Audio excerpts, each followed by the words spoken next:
Part 2. The Art of Dreaming. 6. Losing the Human Form. A few months later, after helping everyone to resettle in different parts of Mexico, La Gorda took up residence in Arizona. We began then to unravel the strangest and most engulfing part of our apprenticeship. At first our relationship was rather strained. It was very difficult for me to overcome my feelings about the way we had parted in the Alameda Park. Although La Gorda knew the whereabouts of the others, she never said anything to me. She felt that it would have been superfluous for me to know about their activities. On the surface everything seemed to be all right between La Gorda and me. Nevertheless, I held a bitter resentment toward her for siding with the others against me. I did not express it, but it was always there. I helped her and did everything for her as if nothing had happened, but that entered under the heading of impeccability. It was my duty to fulfill it. I would have gladly gone to my death. I purposely absorbed myself in guiding and coaching her in the intricacies of modern city living. She was even learning English. Her progress was phenomenal. 3 months went by almost unnoticed. But one day, while I was in Los Angeles, I woke up in the early morning hours with an unbearable pressure in my head. It was not a headache, it was rather a very intense weight in my ears. I felt it also on my eyelids and the roof of my mouth. I knew I was feverish, but the heat was only in my head. I made a feeble attempt to sit up. The thought crossed my mind that I was having a stroke. My first reaction was to call for help, but somehow I calmed down and tried to let go of my fear. After a while the pressure in my head began to diminish, but it also began to shift to my throat. I gasped for air, gagging and coughing for some time, then the pressure moved slowly to my chest, then to my stomach, to my groin, to my legs, and to my feet before it finally left my body. Whatever had happened to me had taken about 2 hours to unfold. During the course of those 2 grueling hours it was as if something inside my body was actually moving downward, moving out of me. I fancied it to be rolling up like a carpet. Another image that occurred to me was of a blob moving inside the cavity of my body. I discarded that image in favor of the first, because the feeling was of something being coiled within itself. Just like a carpet being rolled up, it became heavier, thus more painful, as it went down. The 2 areas where the pain became excruciating were my knees and my feet, especially my right foot, which remained hot for 35 minutes after all the pain and pressure had vanished. La Gorda, upon hearing my report, said that this time for certain I had lost my human form, that I had dropped all my shields, or most of them. She was right. Without knowing how or even realizing what had happened, I found myself in a most unfamiliar state. I felt detached, unbiased. It did not matter what La Gorda had done to me. It was not that I had forgiven her for her reproachable behavior with me, it was as if there had never been any betrayal. There was no overt or covert rancor left in me, for La Gorda or for anyone else. What I felt was not a willed indifference, or negligence to act, neither was it alienation or even the desire to be alone. It was rather an alien feeling of aloofness, a capability of immersing myself in the moment and having no thoughts whatever about anything else. People's actions no longer affected me, for I had no more expectations of any kind. A strange peace had become the ruling force in my life. I felt I had somehow adopted one of the concepts of a warrior's life, detachment. La Gorda said that I had done more than adopt it, I had actually embodied it. Don Juan and I had had long discussions on the possibility that someday I would do just that. He had said that detachment did not automatically mean wisdom, but that it was, nonetheless, an advantage because it allowed the warrior to pause momentarily to reassess situations, to reconsider positions. In order to use that extra moment consistently and correctly, however, he said that a warrior had to struggle unyieldingly for a lifetime. I had despaired that I would ever experience that feeling. As far as I could determine, there was no way to improvise it. It had been useless for me to think about its benefits, or to reason out the possibilities of its advent. During the years I knew Don Juan, I had certainly experienced a steady lessening of personal ties with the world, but that had taken place on an intellectual plane. In my everyday life I was unchanged until the moment I lost my human form. I speculated with LaGuardia that the concept of losing the human form refers to a bodily condition that besets the apprentice upon his reaching a certain threshold in the course of training. Be that as it may, the end result of losing the human form for LaGuardia and myself, oddly enough, was not only the sought-after and coveted sense of detachment, but also the fulfillment of our elusive task of remembering. And again in this case, the intellect played a minimal part. One night LaGuardia and I were discussing a movie. She had gone to see an X-rated movie and I was eager to hear her description of it. She had not liked it at all. She maintained that it was a weakening experience because being a warrior entailed leading an austere life in total celibacy, like the Nagual Juan Matus. I told her that I knew for a fact that Don Juan liked women and was not celibate, and that I found that delightful. "You're insane!" she exclaimed with a tinge of amusement in her voice. The Nagual was a perfect warrior. He was not caught up in any webs of sensuality. She wanted to know why I thought Don Juan was not celibate. I told her about an incident that had taken place in Arizona at the beginning of my apprenticeship. I was resting at Don Juan's house one day after an exhausting hike. Don Juan appeared to be strangely nervous. He kept getting up to look out the door. He seemed to be waiting for someone. Then, quite abruptly, he told me that a car had just come around the bend in the road and was heading for the house. He said that it was a girl, a friend of his, who was bringing him some blankets. I had never seen Don Juan embarrassed, and I felt terribly sad to see him so upset that he did not know what to do. I thought that he did not want me to meet the girl. I suggested that I might hide, but there was no place to conceal myself in the room, so he made me lie down on the floor and covered me with a straw mat. I heard the sound of a car motor being turned off and then, through the slits in the mat, I saw a girl standing at the door. She was tall, slender, and very young. I thought she was beautiful. Don Juan was saying something to her in a low, intimate voice. Then he turned and pointed at me. "Carlos is hiding under the mat," he said to the girl in a loud, clear voice. "Say hello to him." The girl waved at me and said hello with the friendliest smile. I felt stupid and angry at Don Juan for putting me in that embarrassing position. It seemed obvious to me that he was trying to alleviate his nervousness, or even worse, that he was showing off in front of me. When the girl left, I angrily asked for an explanation. He candidly said that he had gotten carried away because my feet were showing and he did not know what else to do. When I heard this, his whole maneuver became clear. He had been showing off his young friend to me. I could not possibly have had my feet uncovered because they were tucked under my thighs. I laughed knowingly and Don Juan felt obligated to explain that he liked women, especially that girl. I never forgot the incident. Don Juan never discussed it. Whenever I brought it up, he always made me stop. I wondered almost obsessively about that young woman. I had hopes that someday she might look me up after reading my books. LaGuardia had become very agitated. She was pacing back and forth in the room while I talked. She was about to weep. I imagined all sorts of intricate networks of relationships that might be at stake. I thought LaGuardia was possessive and was reacting like a woman threatened by another woman. "Are you jealous, Guardia?" I asked. "Don't be stupid," she said angrily. "I'm a formless warrior. I've no envy or jealousy left in me." I brought up something that the Genros had told me, that LaGuardia was the Nagual's woman. Her voice became barely audible. "I think I was," she said, and with a vague look, she sat on her bed. "I have a feeling that I was. I don't know how, though. In this life, the Nagual Juan Matus was to me what he was to you. He was not a man. He was the Nagual. He had no interest in sex."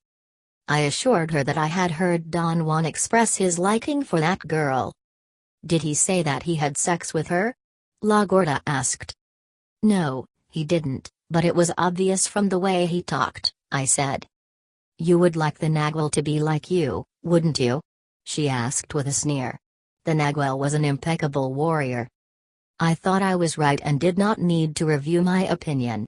Just to humor La Gorda, I said that perhaps the young woman was Don Juan's apprentice if not his mistress. There was a long pause. What I had said had a disturbing effect on me. Until that moment I had never thought about such a possibility. I had been locked into a prejudgment, allowing myself no room for revision. La Gorda asked me to describe the young woman. I could not do it. I had not really looked at her features. I had been too annoyed, too embarrassed, to examine her in detail. She also seemed to have been struck by the awkwardness of the situation and had hurried out of the house. La Gorda said that without any logical reason she felt that the young woman was a key figure in the Nagual's life. Her statement led us to talking about Don Juan's known friends. We struggled for hours trying to piece together all the information we had about his associates. I told her about the different times Don Juan had taken me to participate in peyote ceremonies. I described everyone who was there. She recognized none of them. I realized then that I might know more people associated with Don Juan than she did. But something I had said triggered her recollection of a time when she had seen a young woman driving the Nagual and Gennaro in a small white car. The woman let the two men off at the door of La Gorda's house, and she stared at La Gorda before she drove away. La Gorda thought that the young woman was someone who had given the Nagual and Gennaro a lift. I remembered then that I had gotten up from under the straw mat at Don Juan's house just in time to see a white Volkswagen driving away. I mentioned one more incident involving another of Don Juan's friends, a man who had given me some peyote plants once in the market of a city in northern Mexico. He had also obsessed me for years. His name was Vicente. Upon hearing that name, La Gorda's body reacted as if a nerve had been touched. Her voice became shrill. She asked me to repeat the name and describe the man. Again, I could not come up with any description. I had seen the man only once, for a few minutes, more than 10 years before. La Gorda and I went through a period of almost being angry, not at one another but at whatever was keeping us imprisoned. The final incident that precipitated our full-fledged remembering came one day when I had a cold and was running a high fever. I had stayed in bed, dozing off and on, with thoughts rambling aimlessly in my mind. The melody of an old Mexican song had been running through my head all day. At one moment I was dreaming that someone was playing it on a guitar. I complained about the monotony of it, and whoever I was protesting to thrust the guitar toward my stomach. I jumped back to avoid being hit, and bumped my head on the wall and woke up. It had not been a vivid dream, only the tune had been haunting. I could not dispel the sound of the guitar, it kept running through my mind. I remained half awake, listening to the tune. It seemed as if I were entering into a state of dreaming. A complete and detailed dreaming scene appeared in front of my eyes. In the scene there was a young woman sitting next to me. I could distinguish every detail of her features. I did not know who she was, but seeing her shocked me. I was fully awake in one instant. The anxiety that face created in me was so intense that I got up and quite automatically began to pace back and forth. I was perspiring profusely and I dreaded to leave my room. I could not call La Gorda for help either. She had gone back to Mexico for a few days to see Josefina. I tied a sheet around my waist to brace my midsection. It helped to subdue some ripples of nervous energy that went through me. As I paced back and forth, the image in my mind began to dissolve, not into peaceful oblivion, as I would have liked, but into an intricate, full-fledged memory. I remembered that once I was sitting on some sacks of wheat or barley stacked up in a grain bin. The young woman was singing the old Mexican song that had been running in my mind, while she played a guitar. When I joked about her playing, she nudged me in the ribs with the butt of the guitar. There had been other people sitting with me, La Gorda and 2 men. I knew those men very well, but I still could not remember who the young woman was. I tried but it seemed hopeless. I lay down again drenched in a cold sweat. I wanted to rest for a moment before I got out of my soaked pajamas. As I rested my head on a high pillow, my memory seemed to clear up further, and then I knew who the guitar player was. She was the Nagwal woman, the most important being on earth for La Gorda and myself. She was the feminine analog of the Nagwal man, not his wife or his woman, but his counterpart. She had the serenity and command of a true leader. Being a woman, she nurtured us. I did not dare to push my memory too far. I knew intuitively that I did not have the strength to withstand the full recollection. I stopped on the level of abstract feelings. I knew that she was the embodiment of the purest, most unbiased and profound affection. It would be most appropriate to say that La Gorda and I loved the Nagwal woman more than life itself. What on earth had happened to us to have forgotten her? That night, lying on my bed, I became so agitated that I feared for my very life. I began to chant some words which became a guiding force to me. And only when I had calmed down did I remember that the words I had said to myself over and over were also a memory that had come back to me that night, the memory of a formula, an incantation to pull me through an upheaval, such as the one I had experienced. I am already given to the power that rules my fate. And I cling to nothing, so I will have nothing to defend. I have no thoughts, so I will see. I fear nothing, so I will remember myself. The formula had one more line, which at the time was incomprehensible to me. Detached and at ease. I will dart past the eagle to be free. Being sick and feverish may have served as a cushion of sorts, it may have been enough to deviate the main impact of what I had done, or rather, of what had come upon me, since I had not intentionally done anything. Up to that night, if my inventory of experience had been examined, I could have accounted for the continuity of my existence. The nebulous memories I had of La Gorda, or the presentiment of having lived in that house in the mountains of central Mexico, were in a way real threats to the idea of my continuity, but nothing in comparison to remembering the Nagwal woman.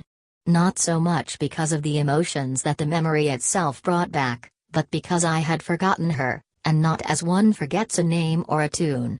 There had been nothing about her in my mind prior to that moment of revelation. Nothing.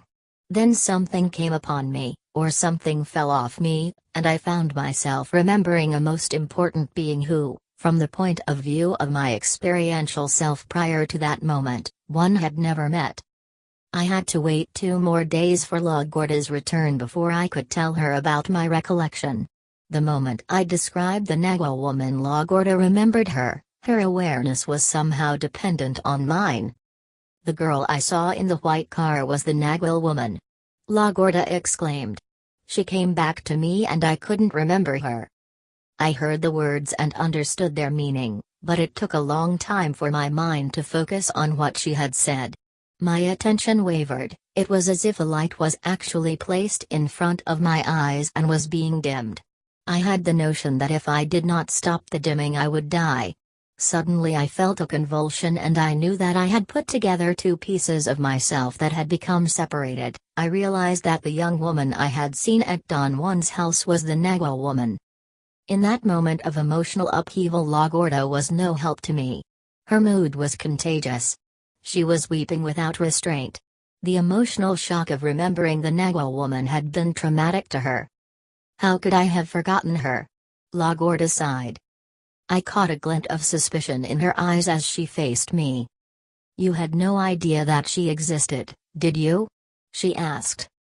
Under any other conditions I would have thought that her question was impertinent, insulting, but I was wondering the same about her.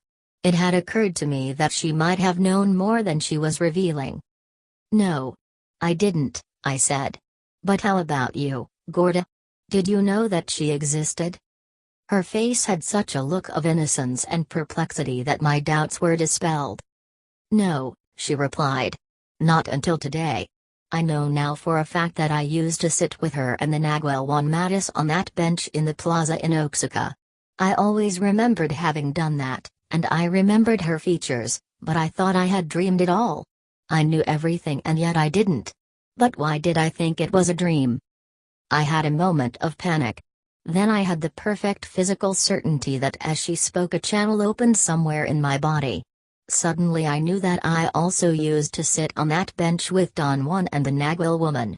I remembered then a sensation I had experienced on every one of those occasions. It was a sense of physical contentment, happiness, plenitude, that would be impossible to imagine.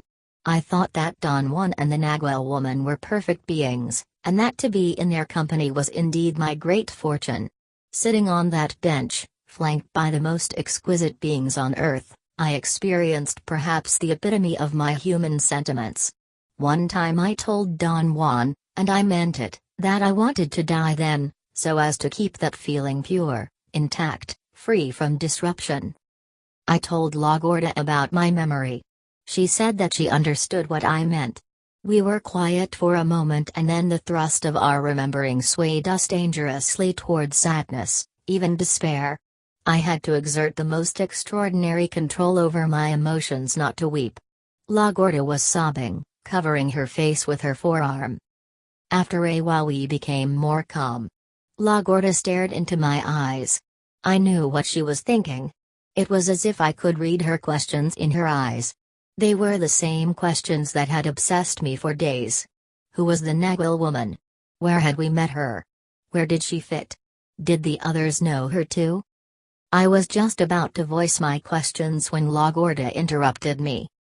I really don't know, she said quickly, beating me to the question. I was counting on you to tell me. I don't know why, but I feel that you can tell me what's what. She was counting on me and I was counting on her. We laughed at the irony of our situation. I asked her to tell me everything she remembered about the Nagual woman. LaGuardia made efforts to say something 2 or 3 times but seemed to be unable to organize her thoughts. I really don't know where to start, she said. I only know that I loved her. I told her that I had the same feeling. An unearthly sadness gripped me every time I thought of the Nagual woman. As I was talking my body began to shake. You and I loved her, LaGuardia said. I don't know why I'm saying this, but I know that she owned us. I prodded her to explain that statement. She could not determine why she had said it. She was talking nervously, elaborating on her feelings. I could no longer pay attention to her.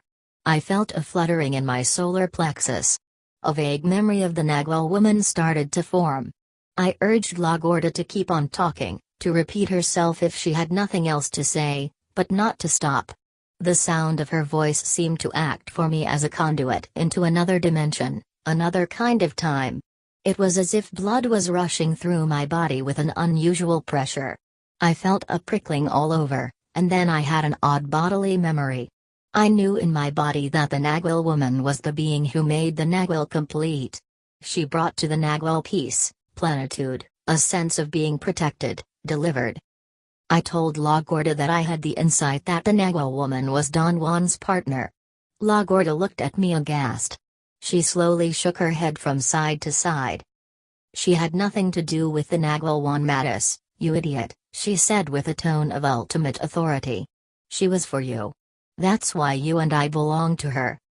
LaGuardia and I stared into each other's eyes. I was certain that she was involuntarily voicing thoughts which rationally did not mean anything to her. What do you mean, she was for me, Guardia? I asked after a long silence. She was your partner, she said. You two were a team. And I was her ward. And she entrusted you to deliver me to her someday. I begged LaGuardia to tell me all she knew, but she did not seem to know anything else. I felt exhausted. Where did she go? LaGuardia said suddenly. I just can't figure that out. She was with you, not with the Nagual. She should be here with us now.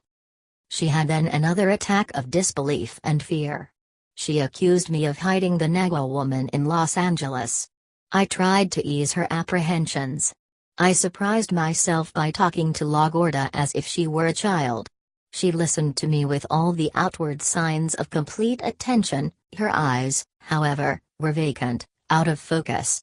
It occurred to me then that she was using the sound of my voice just as I had used hers, as a conduit. I knew that she was also aware of it. I kept on talking until I had run out of things to say within the bounds of our topic.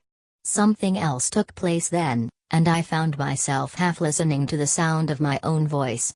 I was talking to LaGuardia without any volition on my part. Words that seemed to have been bottled up inside me, now free, reached indescribable levels of absurdity. I talked and talked until something made me stop. I had remembered that Don Juan told the Nagua woman and me, on that bench in Oaxaca, about a particular human being whose presence had synthesized for him all that he could aspire or expect from human companionship. It was a woman who had been for him what the Nagua woman was for me, a partner, a counterpart. She left him, just as the Nagua woman left me.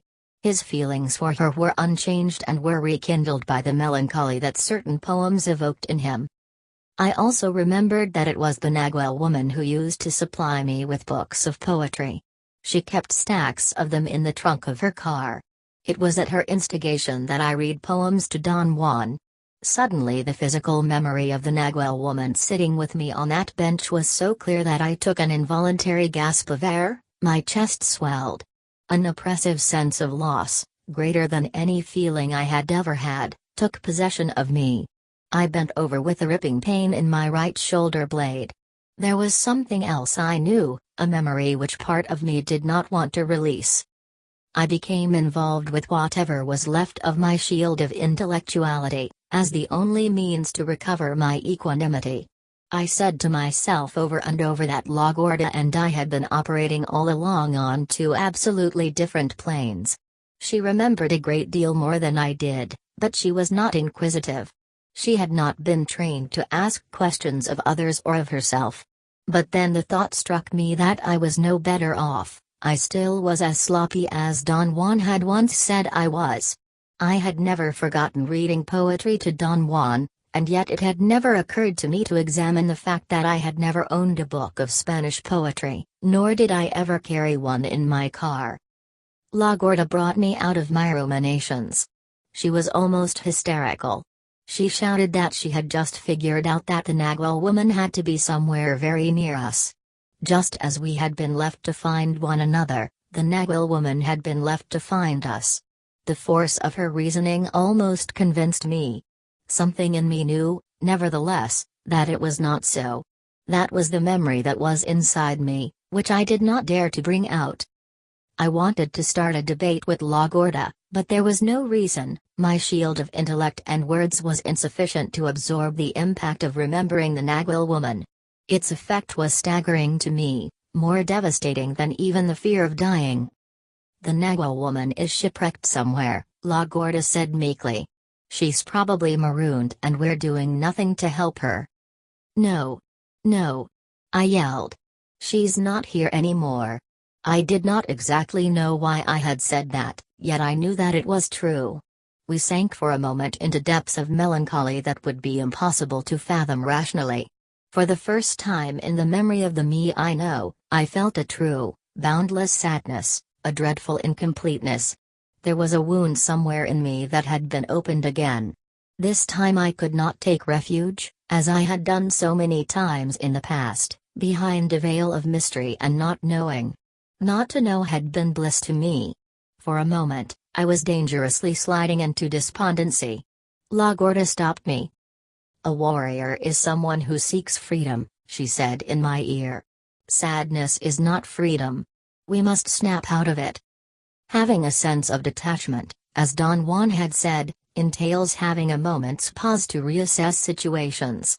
At the depth of my sadness I understood what he meant. I had the detachment. It was up to me to strive to use that pause correctly. I could not be sure whether or not my volition played a role, but all of a sudden my sadness vanished. It was as if it had never existed.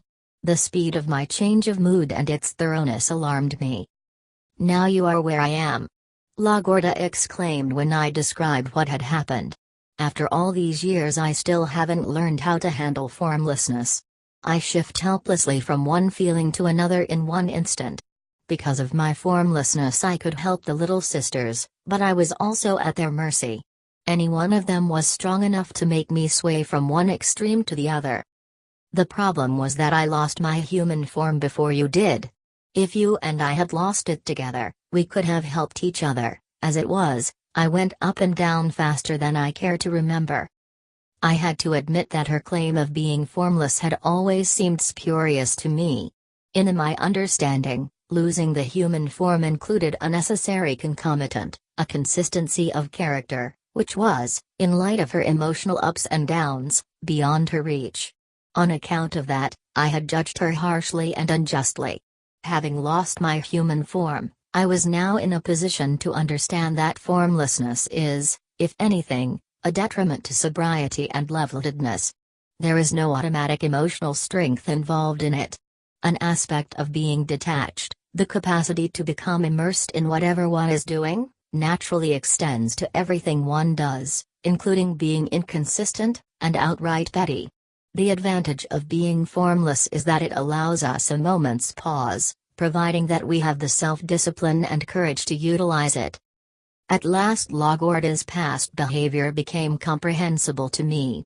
She had been formless for years but without the self-discipline required. Thus she had been at the mercy of drastic shifts of mood, and incredible discrepancies between her actions and her purposes. After our initial recollection of the Nagual woman, LaGuardia and I summoned all our forces and tried for days to elicit more memories, but there seemed to be none. I myself was back where I had been before I had begun to remember. I intuited that there should be a great deal more somehow buried in me, but I could not get to it. My mind was void of even the vaguest inkling of any other memories. LaGuardia and I went through a period of tremendous confusion and doubt. In our case, being formless meant to be ravaged by the worst distrust imaginable. We felt that we were guinea pigs in the hands of Don Juan, a being supposedly familiar to us, but about whom in reality we knew nothing. We fueled each other with doubts and fears. The most serious issue was of course the Nagual woman. When we would focus our attention on her, our memory of her became so keen that it was past comprehension that we could have forgotten her. This would give rise over and over to speculations of what Don Juan had really done to us. These conjectures led very easily to the feeling that we had been used. We became enraged by the unavoidable conclusion that he had manipulated us, rendered us helpless and unknown to ourselves. When our rage was exhausted, fear began to loom over us, for we were faced with the awesome possibility that Don Juan might have done still more deleterious things to us.